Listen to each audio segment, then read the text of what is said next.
Mr. Beep on the rock and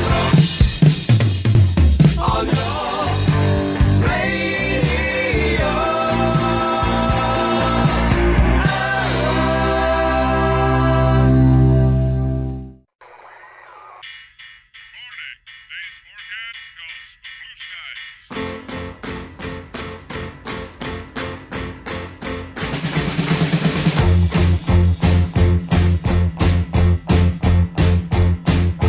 Sun is shining in the sky. There ain't a cloud in sight. It stopped raining. Everybody's in the play. And don't you know, it's a beautiful new day. Hey, running down the avenue. See how the sun shines brightly in the city. On the streets where once was pretty, Mr. Blue Sky is living here today. Hey, Mr. Blue Sky, please tell us why you had to hide away for so long. Where did we go wrong? Mr. Blue Sky, please tell us why you had to hide away for so long. Where did we go wrong?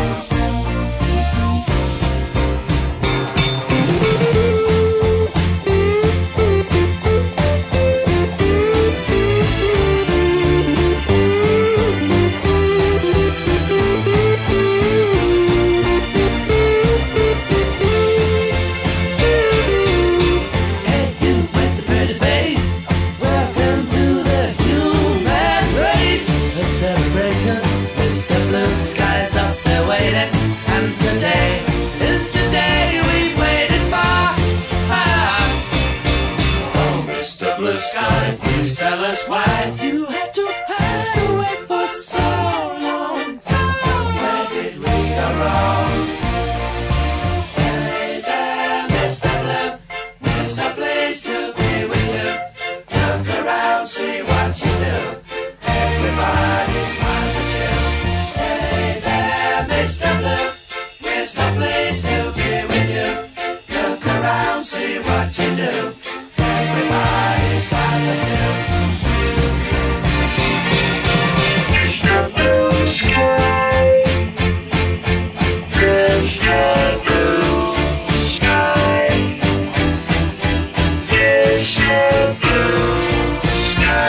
gone really well. In fact, we're really building up for the Anaheim date, which the band is looking forward to playing because it's going to be the most spectacular show of the tour. We've got lots of little surprises lined up, and we've also got clearance to physically fly the spaceship into the building. Jay, we have no idea what that's going to be like, but it'll be something to see, I'm sure. Well, let me put it to you this way. With our 54 ground crew technicians and the 14 semis and the huge sound system that's going to be the largest one that's ever been in Anaheim Stadium, we're going to have 64-foot sound rings on 3 levels with 6 semis with nothing but sound in them. Andy Truman, along with Ace Young, man, the Electric Light Orchestra in town tomorrow at Anaheim Stadium. Quite a show indeed. KMET News Time, 6:02 and 30 seconds. On the national scene, it turns out that North Carolina's leading air polluter is nature itself. A consultant to the state Commerce Department says the state should seek a change in the federal ozone standards in areas where there are large quantities of trees. The federal government's ozone standard is based on the quantity of hydrocarbons released into the air, and 68% of all the hydrocarbons in North Carolina's air comes from the interaction of sunlight with vegetation, especially with pine trees. And apparently because of this, that's why the Smoky Mountains are so smoky. KMET News Time, 6:03. On the national front, remember him, former Attorney General John Mitchell? He got some bad news today. John Mitchell asked the U.S. District Court in Montgomery to order his immediate release from federal prison. Mitchell is serving a sentence on Watergate cover-up charges at Maxwell Air Force Base. His lawyer said in a petition that Mitchell is the only inmate denied credit for medical furlough time and has been denied equal treatment under the law. The petition charged that the U.S. Parole Commission ignored the specific policies of Attorney General Griffin Bell. It said Bell has indicated publicly in the past that Mitchell should be released from jail. Mike Anderson, Montgomery. So, former Attorney General John Mitchell, his request for parole denied. KMET News Time, 6:04. In evening KMET sports shorts, makeshift crews are being set up to serve as umpires for tonight's Major League Baseball schedule. The umps, they are on strike. Apparently, they want to renegotiate their contracts. In other sports shorts, Daredevil Don Vesco of El Cajon. He broke his own world land speed record today for a motorcycle. He covered a mile at the Bondeville Salt Flats in a two-way average of 314.355 miles per hour. Now that's cooking, you know what I mean? In other national notes, the ever-present chances of an impending postal strike still loose in the national news. With the report, here is Bob Berkowitz. Chances for heading off a nationwide postal workers strike dim substantially as the nation's largest postal workers union overwhelmingly rejected a tentative contract with the U.S. Postal Service. Under a resolution passed at a recent convention, Union President Emmett Andrews must ask the Postal Service to reopen the negotiations. And if the request is turned down, Andrews must call a strike within 5 days. But such a strike would be illegal. Asked if he was willing to break the law, Andrews said, I am willing to go through this mandate. I am trying to do everything I can to follow the mandate of that convention. Postmaster General William Bolger has steadfastly refused to renegotiate the tentative agreement, but in a statement said that a peaceful method still exists to settle the dispute. Bob Berkowitz, Washington. Thank you, Bob. Locally, earlier today, KMET was out at the Pine Crest Elementary School in Van Nuys. The reason we were out there, the world's largest sandwich was to be built. We talked with a few of the chefs that were on hand. I'm speaking with Tina Lindsay. Now, Tina, listen now. This is a sandwich that's 600 feet long. Do you know how long 600 feet is? Pretty long. Is it, can you equate this into, let's say, the length of a football field? How many football fields does it take to make 600 feet? I don't know. 2. Really? Yeah, the football field's 300 feet long, right? So 2 football fields would be what? 600 feet. Jeez, you know what? Then we should have just made the sandwich on 2 football fields. That's what I think, you know? Now, listen, it says you're a chef. Now, what are your specialties besides making long sandwiches? I don't know. Well, don't you cook at home? Yeah. What do you cook? Pizza. How do you make a pizza? Well, I just buy it frozen and I put it in the oven. That sounds pretty good to me. So listen, you're going to be helping make the sandwich. And when it goes down to the Guinness Book of World Records as the largest sandwich, just think you can look in the book and say, see that? I helped do that. Yeah. All right. What's your name? Larry. Now, Larry, what are you doing? Well, I'm just supervising around here. You're a supervisor, huh? Well, you're a pretty big dude. I mean, compared to the rest of these people, I guess they need a strong-arm guy like you, huh? Yep. Yep. So how old are you? 10. 10. Now, what about the sandwich? Do you think it's going to be a success, or do you think it's going to be a failure? A success all the way. All the way. It's 600 feet long. There's going to be, 300 kids flanking the sandwich itself, and then when it's all put together, the big part's going to be flipping one piece of bread on top of the other simultaneously. Know what I mean? Yeah. Think it'll be done? Yes. You have faith in your co-workers? You bet. All right. So let's talk to somebody else. Come over here. Don't try to get away. What's your name? John. Ah, John. What's going on, man? Nothing. You don't know. Now, you're not nervous, are you? No. All right. Now, what about the sandwich? I think it's going to be a success. Success? Well, all right now. What's your name? Samantha. Samantha. Now, listen. I want to know for sure now if this is going to be a success, because there's people listening right now, and we don't want to give them the, you know what I mean, the false impression that this thing is going to... You think it's going to be okay? Yeah. Everybody think it's going to be all right? Yeah. Whoa. All right, so let's hear it for the sandwich, okay? Give me a hip, hip, hooray for the world's largest sandwich. Ready? Go. Hip, hip, hooray! Whoa. All right, thanks a lot, and good luck, kids. Bye. Bye. Bye. Well, I'll tell you what right now, okay? Now, those were the chefs that were putting the sandwich together. And now, friends, the results of their efforts. Well, Philip Dye, of course, you're the guy that put this whole thing together at Pinecrest Elementary School in Van Nuys. The world's longest sandwich, 600 feet. And, of course, we're waiting with bated breath here at the Mighty Met to find out, was it a success? Yes, it was. It was 592 feet and 1 inch. Meanwhile, of course, one of the most, I guess you could say, trying moments in the whole thing was after you had the sandwich already made, it was ready to go.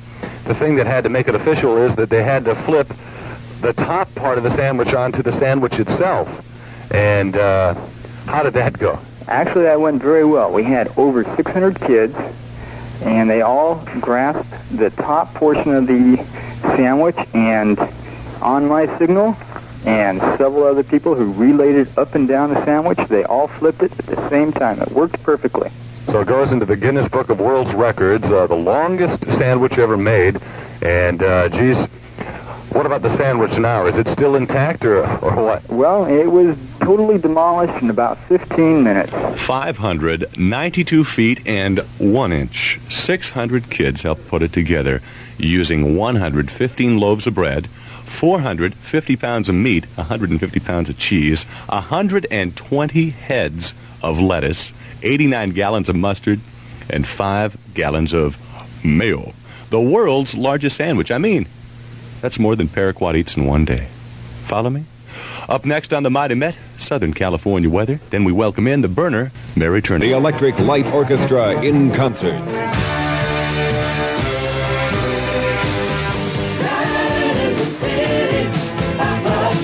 The big night with ELO and extra added attraction, Journey. And on the same show, Kingfish, and introducing Tricksters Saturday, August 26th at Anaheim Stadium. Don't miss the Electric Light Orchestra in concert with fantastic lighting and laser effects under the stars. ELO. Produced by Wolf and Lismiller Concerts. Tickets for ELO are now on sale at the Anaheim box offices and all the usual places. Early morning hours. Otherwise, fair tonight through Sunday with sunny days. All right now. Little change in temperature. The overnight low about 62. The high Saturday and Sunday near 82. Right now at the Civic Center, 74 degrees. LA Airport, 71. Long Beach, Orange County, 77. The Valley, Simi, Thousand Oaks, 76. San Diego, Del Mar, 74. And currently, Metro Media Square here in Hollywood, 72 degrees. Patrick Kelly here. Have a great weekend. More news at 6 a.m. Monday morning with Bro Ace Young as KMET informs Southern California. Now, KMET Rock Southern California. More great hit music. Let's welcome in the burner. Little bitty having 94.7 KMET. Tweedledee.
the International Olympics Committee in Switzerland in an effort to get the IOC to let Los Angeles host the games.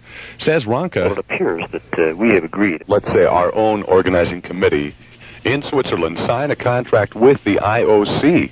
Who has final say whether or not we do get the Olympics? Once it's signed, does that mean we are history and we have to take the games? No, this contract, fortunately, does have to come back to the Los Angeles City Council. And I must say, after the 10 months of the fight that I've led down here to awaken the taxpayers and open people's eyes to the tremendous fiscal disaster that can come along with the Olympics, I think we have a much more aware and alert city council on this matter than we did before. But I'll tell you frankly, I dealt with Lord Callanan, the head of the IOC in Athens. I don't trust them. I think these international aristocrats are used to leveraging cities and taking them to the cleaners. And until this thing is settled one way or the other, either we have it with absolute controls or we say forget it, goodbye, and find yourself another host city. Until one of those two things finally occurs, I'm going to be very concerned about this entire matter. Meantime, what about the other councilmen? Do they feel basically the same way you do, or are they kind of with the local organizing committee? Well, I think it varies. I think that right now that really could go either way, and it depends on what the language in the contract is and what the protections are. If it's pretty blatant and obvious that we are not protected, I think the city council will clearly come along with me and we will vote down any contract. The trouble would be if the contract looks pretty good on the surface, but actually has some loopholes that are not so obvious, but could still get us in big trouble. You know, one example is the security cost. The security cost in Montreal was supposed to be $1 million, but it turned out to be $100 million plus. The security cost in L.A., the initial estimate was $1 million. Now that estimate is up to $22 million. I've talked to people who know about security in LAPD who've told me that if we are a target for international terrorists in 1984, that security cost could go to $50 million or above. And as things stand right now, there's nothing to guarantee that our local taxpayers wouldn't get stuck with that huge overriding loophole for the security costs. So that's one of the things that I will insist as one councilman is resolved before I would vote on any contract to let the Olympic Games come here. You know, we talk about dollars, Councilman Ronka, and as you know, yesterday in Sacramento, Assemblyman Tom Bates' bill that would impose somewhat mandatory regulations on rent control, that died. Since that time, there are a number of people here in Los Angeles, renters, that are kind of concerned about, having to fork out dollars and the exorbitant rent increases and things like this. So the city of Los Angeles is pretty well on pins and needles as it is as far as spending extra dollars, and it seems like the people from Proposition 13, the landlords, are the ones that are benefiting from this. And you toss that together with the Olympics and the added expense of hosting the 1984 Olympic Games, we're looking at a serious monetary problem here for the city. Absolutely. In fact, I'm proud of the fact that over the 8-month fight that I led successfully in the council to get on the November ballot this November a charter amendment, which is going to be Charter Amendment N. It's the one I authored to guarantee that we have Olympic cost controls so that if the games do come here, our city can't go into debt and our taxpayers will be reimbursed for any money spent. And that was a very important victory that, frankly, it had not been for the support of taxpayers, the same ones that voted for the Jarvis Amendment, I never could have gotten that through the council and on the ballot so that people themselves can vote on the Olympics and put cost controls in this November 7th. So the Olympic Games, 1984, they've been popping up in and out of the news for the last few months. Back again today, and this time, well, not good news. As Bob Ronka charges, our own Olympic Committee has made major capitulations over financial matters in the latest contract offers to the IOC so that the city of Los Angeles can host the 1984 Games. We'll keep you posted on that one, for we are KMET covering the stories that concern our Southern California listeners. Elsewhere in international notes, the 5th day of a rulebook slowdown by French air controllers delayed air traffic by as much as 45 minutes for some flights at European airports today, but reports from London said passengers in the British capital were forced to wait up to 12 hours. Brazil's Coffee Institute says a cold snap in the coffee-growing regions will reduce next year's coffee crop by at least 1/3. This year's crop has already been harvested and was not affected by 3 straight nights of sub-freezing temperatures earlier this month. And American diplomats say a sly wink can sometimes lead to execution in Cambodia. In a report to the UN Human Rights Commission, the State Department quotes refugees from Cambodia as saying the nation's communist leaders have banned premarital sex and even flirting can lead to the death sentence. In other notes of interest, a rather large cocaine bust in the news, this one in San Juan. In California, weather late night through mid-morning, low clouds with hazy afternoon sunshine Wednesday and Thursday. Slightly cooler, the overnight lows in the mid-60s, the high Wednesday in the low 80s, and Thursday near 80. Right now at the Civic Center, 77 degrees, LA Airport 74, Long Beach, Orange County 75, the Valley, Simi Thousand Oaks 81, San Diego Del Mar 71, and currently Metro Media Square here in Hollywood 75 degrees. Patrick Kelly here. Next news, 6 a.m. tomorrow morning with Brother Ace Young as KMET Informs Southern California. Now, KMET Rock Southern California. Here's more great hit music with the burner, Mary Turner. Whoa. Ow. Ow. Whoa.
KMET Los Angeles.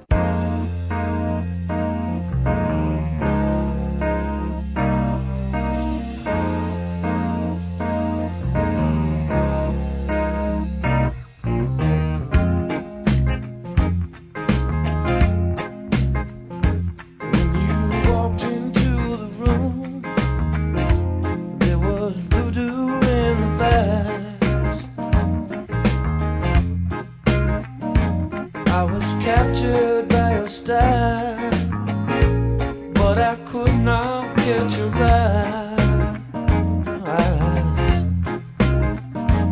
Now I stand here helplessly, hoping you'll get into me. I am so into you, I can't think of nothing else.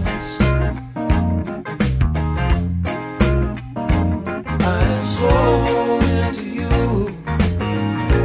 I can't think of nothing else.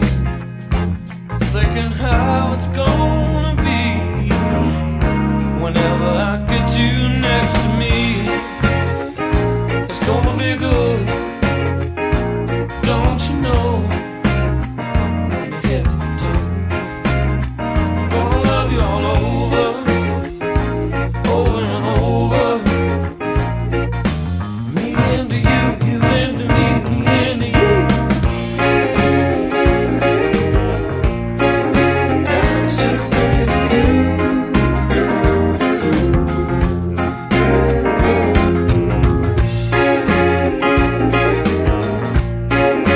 I'm so into you.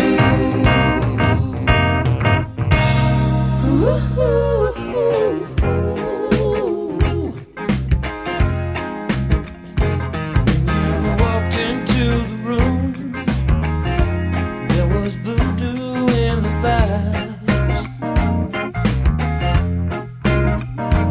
I was captured by your style, but I could not catch your eye.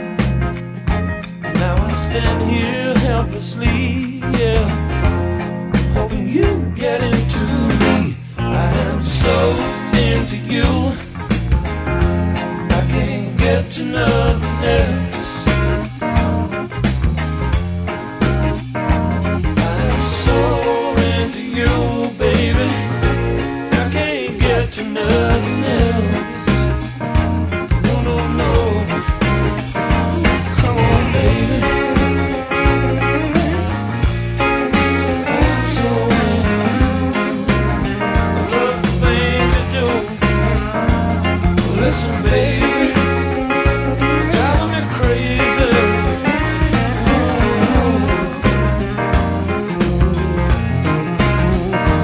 Come on, baby. I'm so into you. I love the things you do. Come on, baby. I'm so into you.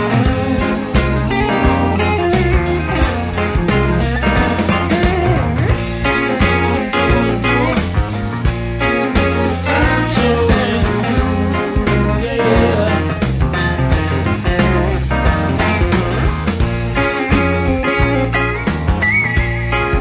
I'm so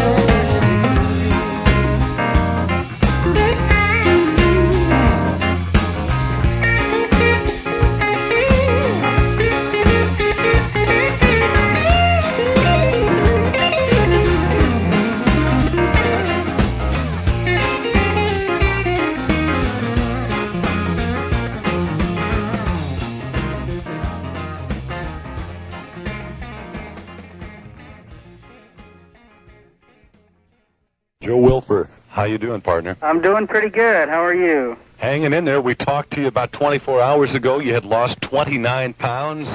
We expected you to lose about, we figured 6 pounds between the last time we talked to you, yesterday and today.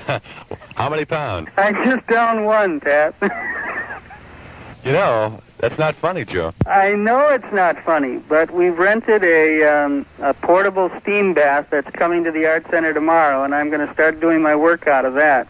Are you serious? Yeah, I got the idea the other day, you know, these nice little things where your doors close on you and just your head sticks out.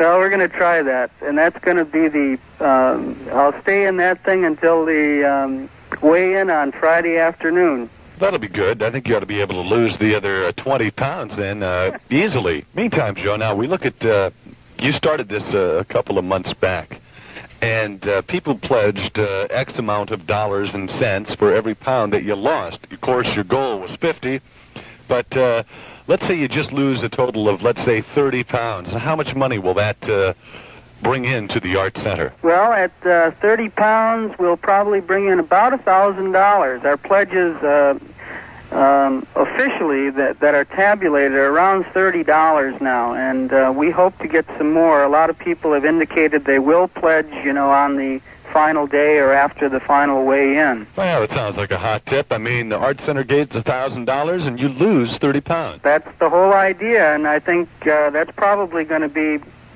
if not 30, maybe 35 would be the optimum. But I'm pretty pleased with that, even in spite of all my bad breakdown in midway through that didn't quite see me through to my 50-pound goal, but that's the best I could do this time around. I'm going to keep on it, though, Pat. Well, look at it this way, too. You know, Big Joe, you can always take some of that, $1,000 that's coming to the Art Center. You're going to have to buy yourself new clothes. You know what I mean? Well, I know I'm going to have to do that, but unfortunately it's not going to come out of that pocketbook. Oh, Joe, come on. Tomorrow, once again, we will check in with Big Joe Wilfer, and we'll speak with him, or actually, he'll be speaking with us directly from his portable steam bath. Can't wait. KMET News Time, 6:04. In other notes, the tax revolt spawned by Proposition 13 made big strides today. First, the Los Angeles City Council ordered rents rolled back to pre-Proposition 13 levels and ordered them frozen there for 6 months. And then in Sacramento, Governor Brown signed a $1 billion state income tax cut. According to Brown, lower and middle-class income wage earners will benefit most from the cut. Meanwhile, the rent freeze approved by the LA City Council today, it'll go into effect on the 30th of September. In other notes, the Secret Service said it was a hoax. A hotel maid in Idaho City, Idaho, had reported finding a death threat against President Carter on a mirror in one of the rooms on Monday. But today, the service says the message had actually been written by the maid, 23-year-old Kathy Wagner. She's being held in protective custody. Meantime, in other notes of interest, apparently the lunches your children are getting at school, they're not too shabby. KMET News Time, 6:06 and 30 seconds. Internationally speaking, they say everyone talks about the weather, but nobody does anything about it. Now, some 400 climatologists plan to do something about it. The group will meet in Geneva in February to try to determine whether climatic changes can be predicted so as to protect mankind against their harmful effects. And I must say, friends, our next story is definitely a result of Mother Nature and the weather. Well, George Lacey, geez, you're the manager of the Coalinga Chamber of Commerce, and I understand the city's, I guess you could say, a little bugged right now. You got crickets in town. Oh, yes. You know, crickets are supposed to be good luck according to the Orientals, but they haven't brought us much luck here in town, I can guarantee you that. They brought us nothing but misery. They're pretty ornery little fellas to have around. Well, they do make pretty music, though, when they rub their legs together, don't they? Well, maybe one at a time isn't bad, but when they all get together, the symphony isn't that great. It really isn't. We've had them so bad. We've had them now for the last 2 or 3 months. They've come in about 2 or 3 different waves. The first wave was about 2.5 months ago, and they are especially attracted to lights. So the city was practically forced by the people to turn off the street lights, because if we didn't turn off the street lights, they were attracted at night, and then they would literally be upon the walls of the residents, just thick, maybe 2 or 3 inches thick and up under the eaves, and then they would get in the houses too. Well, George, I understand also that a lot of restaurants in town, they've had to close down because the crickets have been coming inside the restaurants, climbing on the tables, all over the carpeting, and boy, this can't be good for the economy of Coalinga. No, it isn't, and we're expecting that this last wave we hope will be the last of them now. We think that they're going to expend themselves, but we've been thinking that for the last 3 months. You see what's happened. We've had such a mild winter, and we had the drought before, and that cracked the ground, and then they laid their eggs in the ground, and then with such a mild winters we had, they didn't freeze off the eggs. And so when the rain came so bountifully, they just came out beautifully. Well, George, I was thinking here, and so were other members of the KMET news staff. Now, we have contacted a local zoo authority, and I understand that one of the main predators of the cricket is your tarantula. Now, have you thought about maybe importing some tarantulas into Coalinga and having nature take its course? You know, tarantulas have been native to Coalinga, but, unfortunately, they've had to put so many of the different poisons out to kill the other different bugs that I think tarantulas and horned toads, no less, have become fatality themselves. I mean, geez Louise, tarantulas and the great horned toad, victims themselves. Now, I don't want you to think that I'm making this up, but it's true. Right now in Coalinga, during the current cricket swarm, the motion picture The Swarm, the movie about killer bees, is playing. You know what I mean? Personally, I like the little devils myself. You know what I mean? Up next on the Mighty Met, we'll take a look at that super Southern California weather, and we welcome in the hit music of the burner, Mary Turner.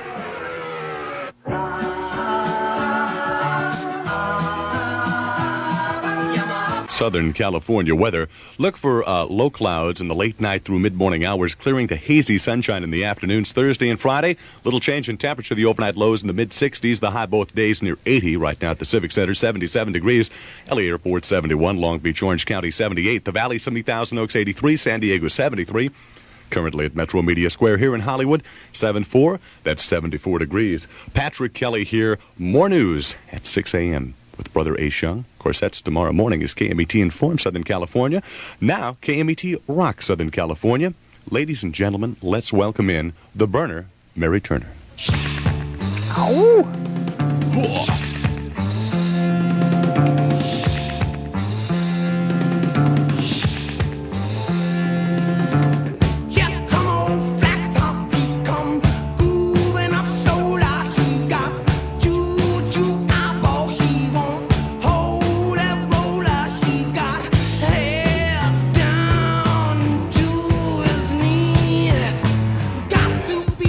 Joker, he just do what he please.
Alleluia, Alleluia, Alleluia, Alleluia, Alleluia, Alleluia.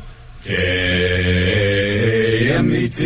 rocks Los Angeles forever and ever. Alleluia, Alleluia, Alleluia. And we shall rock, and we shall rock forever, forever and ever. Alleluia, Alleluia, Alleluia, Alleluia, Alleluia, Alleluia, Alleluia, Alleluia, Alleluia.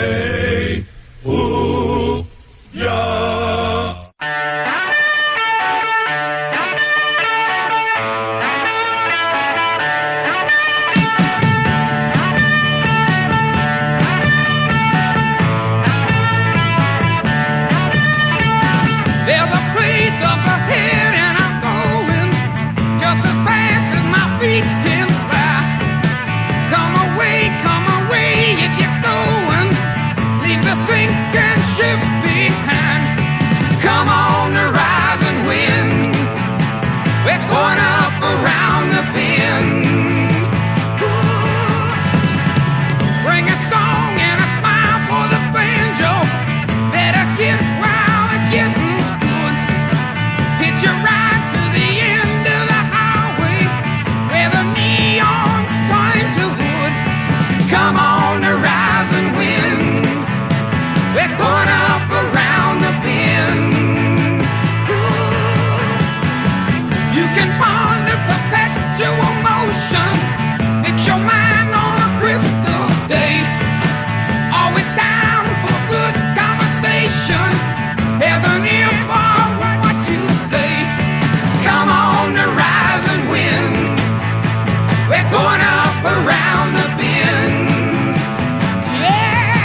on, and we began with Creedence Clearwater Revival, Up Around the Bend.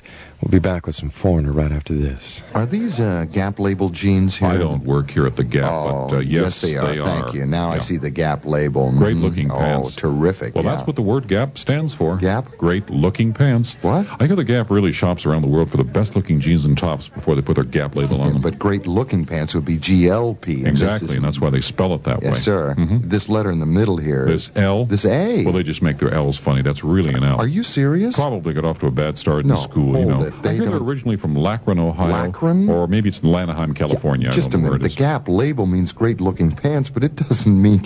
Have you heard their jingle? You mean... Fall into the glip. That one?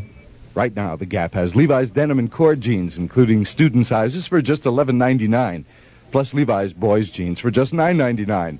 And the Gap introduces Gap Smacker, a great new way to save money on jeans and tops. Each Gap Smacker is worth $1 on a future purchase. And right now, the Gap is giving them away. 23 Gap locations, including South Coast Plaza, Costa Mesa, 21729 Van Owen, Canoga Park.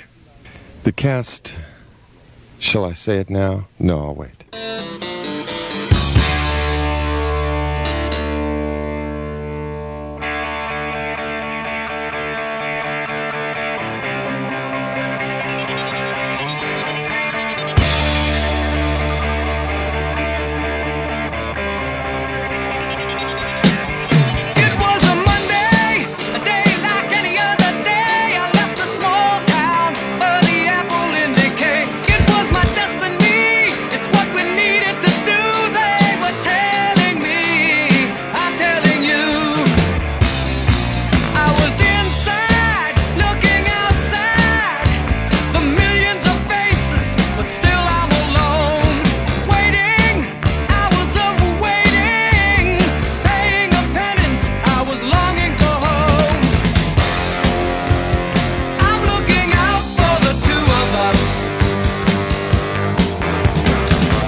University Stereo. We're built for action. We've got it all, and you can have it now, instantly, with our famous Instant Credit from University Stereo. Think about it. You can walk into any of our 12 locations, and in most cases, with your good credit, walk out minutes later with your dream system only at University Stereo.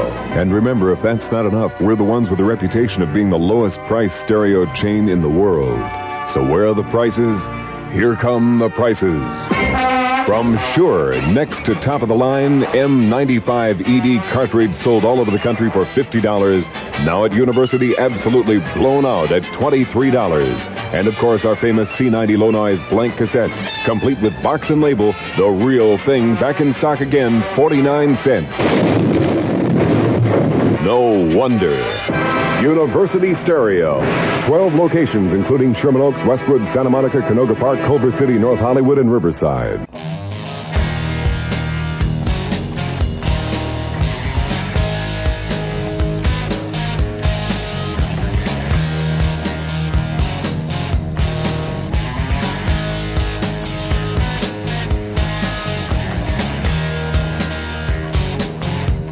The street is